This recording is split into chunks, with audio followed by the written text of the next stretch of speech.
Ramai orang ingat income ejen hartanah ni angan-angan.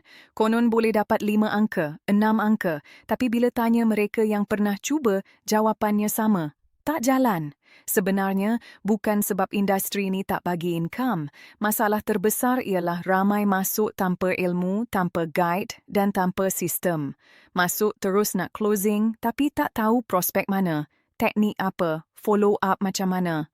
Dekat Hebat Realtors, income bukan angan sebab kita ajar benda real seperti macam mana nak cari seller, macam mana nak dapat buyer, macam nak close deal dan macam nak kawal pipeline supaya income tak putus. Ramai yang bermula kosong, tapi lepas ikut training, ikut sistem dan buat konsisten, income diorang naik bukan sebab magic, tapi sebab formula yang betul. Kalau you betul-betul nak income yang boleh ubah hidup, jangan tunggu peluang jatuh dari langit. Datang belajar, buat betul dan tengok sendiri hasil dia. Income agent bukan angan kalau dibuat dengan cara yang betul. Klik link di bawah untuk maklumat lebih lanjut.